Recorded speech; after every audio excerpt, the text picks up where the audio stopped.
आज की क्लास बड़ी इम्पोर्टेंट क्लास है। फिजिक्स में सबसे ज़्यादा जो कठिन माना जाता है वो प्रॉब्लम सॉल्विंग माना जाता है। ज़्यादातर स्टूडेंट डिस्कस करते हैं क्लास करने के बाद कि सर हमारा प्रॉब्लम सॉल्व नहीं हो रहा फिजिक्स का, इसमें ये समस्या आ रही, ये समस्या आ रही, मतलब विभिन्न प्रकार की समस्याएं आती रहती हैं प्रॉब्लम सॉल्विंग करते समय। तो इसीलिए हमने स्पेशल आज का सेशन लिया है कि प्रॉब्लम को कैसे सॉल्व किया जाए, और इसमें हम पूरे फिजिक्स एंटायर सिलेबस में, चाहे वो 11th का सिलेबस हो, 12th का सिलेबस हो या 9th या 10th का सिलेबस हो, उसमें हम आपको सेक्शन वाइज प्रॉब्लम सॉल्विंग करने की टेक्निक आपको बताएंगे और उस पर आधारित कम से कम एटलीस्ट 10 या 5 या 10 प्रॉब्लम्स आपको कराएंगे। साथ ही साथ आपको मैं डीपीपी अवेलेबल कराऊंगा। डीपीपी मतलब डेली प्रैक्टिस प्रॉब्लम की जो एक सीट होगी वो आपको मिलेगी। लगभग इसमें करीब 10 क्वेश्चंस रहेंगे। तो जो क्वेश्चन हम यहाँ पे कराएंगे 5 क्वेश्चन, उसी से एसोसिएटेड इसमें प्रॉब्लम्स रखे जाएंगे 10 क्वेश्चन। तब उससे क्या होगा, तुम्हारा अभ्यास हो जाएगा और एक कॉन्फिडेंस आएगा, कॉन्फिडेंस बिल्डअप होगा तो समझ में आएगा। अच्छा, आप लोग मुझे बताओ, जितने भी बच्चे कल और परसों की जो क्लास अटेंड किए थे, लास्ट क्लासें अटेंड कर रहे हैं, आप लोग मुझे बताओ आवेश के मात्रक एकदम क्लियर है या नहीं? आपको मैंने बताया था कि आवेश के विभिन्न मात्रक हम लोग बुक्स में देखते हैं और कमर्शियल वे में और डेली लाइफ में भी देखते रहते हैं। तो अगर हम बात करें 1 EMU की बात करें, क्योंकि हमने एक क्लास में कहा था कि EMU के बारे में लेटर आपको बताऊंगा, तो 1 EMU बराबर होता है एक 10 कूलम। तो पहला क्वेश्चन यही बन जाता है न्यूमेरिकल कि एक EMU में कितने कूलम होते हैं। तो आप लोग लिख डालिएगा पहला क्वेश्चन, 1 EMU में कितने कूलम होते हैं। पहला क्वेश्चन आप लोग नोट करेंगे, 1 EMU में कितने कूलम होते हैं। तो उसका जवाब क्या होगा, 1 EMU बराबर 10 कूलम होगा। अगला क्वेश्चन है मेरा, फ्रैंकलिन किसका मात्रक है। अगला क्वेश्चन, फ्रैंकलिन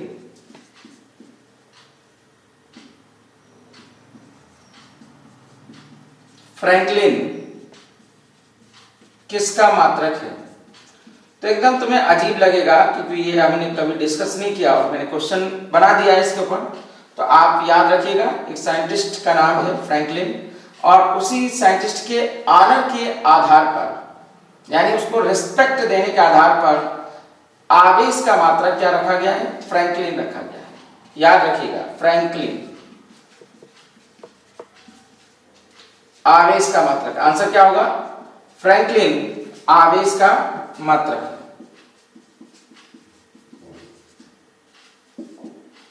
तो ये दूसरा क्वेश्चन आपको क्लियर हो गया। तीसरा मैंने चर्चा आपसे की थी थर्ड क्वेश्चंस की। थर्ड क्वेश्चंस के बारे में आपसे मैंने पूछा था कि ESU के बारे में आप थोड़ा सा काम करके आइए, इसके बारे में आप काम करके आइएगा। तो ESU के बारे में मैंने आप लोगों से पूछा था कि ESU क्या है। इसको भी आप कमेंट बॉक्स में लिखिए, मुझे जवाब इसका देने की कोशिश करें। हमने कहा इसके ऊपर थोड़ा सा होमवर्क करिएगा। आगे अगला सवाल लिखते हैं, 8 कूलम आवेश में, देखिए ये यूपी बोर्ड में सवाल पूछा गया है, 8 कूलम आवेश में इलेक्ट्रॉनों की संख्या की गणना करो। इसको लिख लेते हैं। क्वेश्चन नंबर 3 क्या कह रहा है,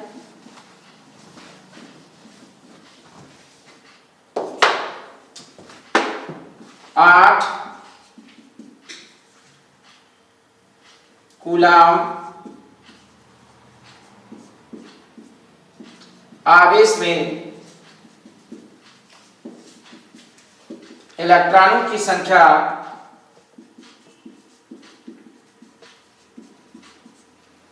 की गणना करो। ये क्वेश्चन पूछा गया था। तो आप देखिए इस टाइप के सवाल को हल करने का जो मैं टेक्निक बता रहा हूं कि सबसे पहले आप डेटा लिखा करेंगे। डेटा हम कैसे पहचानते हैं? मात्रक से पहचानते हैं। तो आप देखिएगा इसका मात्रक, ये किस भौतिक राशि का मात्रक है। जैसे ही आप इसको देखेंगे तो समझ जाएंगे ये Q यानी वैद्युत आवेश का मात्रक लिखा हुआ है। क्या हुआ? 8 कूलम। उसके बाद सेकंड नंबर पर टेक्निक हमारी होगी कि इसका मात्रक ही चेक करेंगे क्या ये एसआई पद्धति में मात्रक है या नहीं।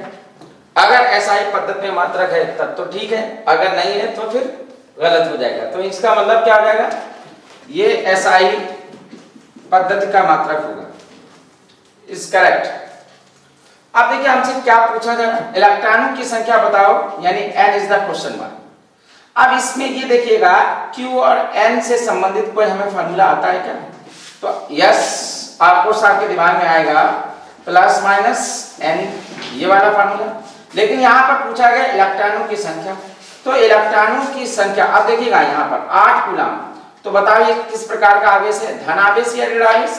यहां से आगे से पता चलता है, यहां पर कोई साइन नहीं है, कोई चिन्ह नहीं होता है माय डियर, तब क्या माना जाता है? प्लस चिन्ह माना जाता है। इसलिए यहां पर माइनस साइन नहीं रखा जाएगा। इसका मतलब जब कोई साइन ही नहीं रखा जाएगा तो प्लस माना जाएगा।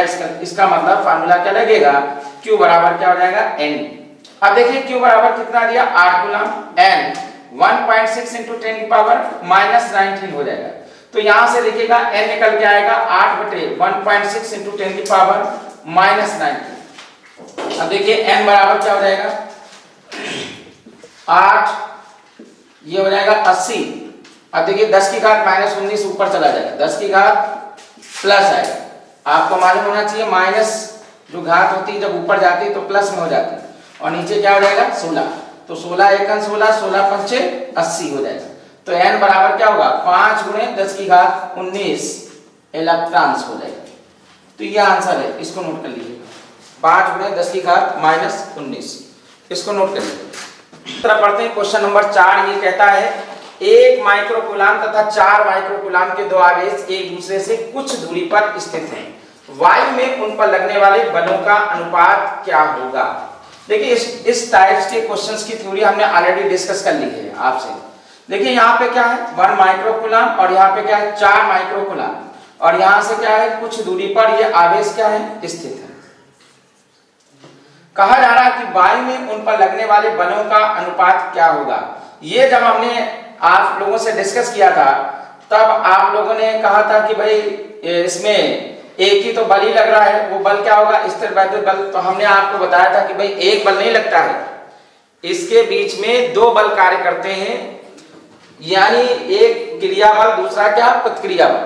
तो क्रिया प्रतिक्रिया बल का जो नियम पालन होता है उसे कहते हैं न्यूटन का तृतीय नियम। तो इसलिए यहां पर जरा देखिएगा 1 माइक्रोकूलम जब 4 माइक्रोकूलम पर बल आरोपित करेगा तो प्रतिकर्षण बल आरोपित करेगा, यानी ये प्रतिकर्षित करेगा इधर की तरफ और ये करेगा इधर की तरफ। तो एक बल लगेगा, ये मान लो ये 1 और ये 2 है, तो F ये देखिएगा 1 2 होगा और दूसरा क्या होगा? F2 1। याद करो हमने ऐसी थ्योरी डिस्कस भी की थी कि यानी जो पहला कण है दूसरे पर जब आरोपित करेगा, दूसरे कण पर आरोपित करेगा तो बल होगा F2 1, और जब दूसरा कण पहले पर आरोपित करेगा तो क्या होगा? F1 2 होगा। तो अतः अब F1 2 और F2 1 का मान परिमाण में आपस में क्या होगा? बराबर होगा, लेकिन दिशाओं में विपरीत होगा। लेकिन इसमें क्वेश्चन में कहा जा रहा है वायु में उन पर लगने वाले बलों का अनुपात क्या होगा। तो जब अनुपात की बात पूछेगा तो F12 / F21 = क्या हो जाएगा? यहाँ 1 होगा। तो जब हम अनुपात की बात करें F12 F21 क्या हो जाएगा? 1:1। ये आंसर होगा। शायद आपको समझ में आ गया होगा। हमने आपको ये भी बताया था कि ये बल और ये बल आपस में परिमाण में बराबर कार्य करते हैं, अतः इनका अनुपात भी क्या होगा? 1:1 होगा। देखिए अगला क्वेश्चन हम देखते हैं, क्वेश्चन नंबर 5। क्या पूछा गया? उत्तर प्रदेश बोर्ड एग्जाम में पूछा है कि निर्वात की वैद्युतशीलता का मात्रक है। ये क्वेश्चन पूछा गया 2014 में पूछा गया 1 नंबर पर। तो देखिएगा ये वाला जो क्वेश्चन है ये भी हमने थ्योरी में डिस्कस कर लिया था। आप जब हमारी पिछली वीडियो देखेंगे तो उसमें आपको ये हमने मात्रक उसमें निकालते हुए दिखाया, लेकिन फिर भी मैं एक बार फिर से दोबारा प्रैक्टिस करके आपको सिखा देता हूँ। F बराबर, देखिए हम लोग जानते हैं कूलाम के नियम से F बराबर क्या होता है 1/4 पाई epsilon not K Q1 Q2 divided by R square. अगर हम वायु ले लेते हैं अपने मन से, वायु ले लेते हैं तो K की वैल्यू क्या हो जाएगी, डाइलेक्ट्रिक कांस्टेंट की वैल्यू क्या हो जाएगी 1 हो जाएगी। तो सिंपल बचेगा F बराबर क्या होगा 4 pi epsilon not Q1 Q2 divided by R square. जरा देखिएगा नीचे कैची गुणा कर देते हैं इधर उधर, तो F into 4 pi epsilon naught into R square is equal to क्या हो जाएगा Q1 Q2 ये आ जाएगा। आप जरा देखिएगा हमको चाहिए क्या, एप्सिलॉन नॉट का मात्रक चाहिए, तो एप्सिलॉन नॉट के जितने भी मल्टीपल में होंगे, गुणा में होंगे, वो कहाँ जाएंगे, बटे में जाएंगे। तो Q1 Q2 डिवाइडेड बाई क्या हो जाएगा F into 4 pi into R square, ये नीचे चला जाएगा। अब देखिएगा Q1 का मात्रक क्या होता है, कूलाम होता है, और Q2 का मात्रक भी क्या होगा, कूलाम होगा। थोड़ा सा जल्दी है, समय बचाना चाहते हैं इसलिए शॉर्टकट में लिख रहे हैं। और यहाँ पे बल का मात्रक क्या हो गया, न्यूटन हो गया। और देखिए जो कांस्टेंट होता है उसका कोई मात्रक नहीं होता है, जो न्यूमेरिकल वैल्यू होती है उसका कोई मात्रक नहीं होता है।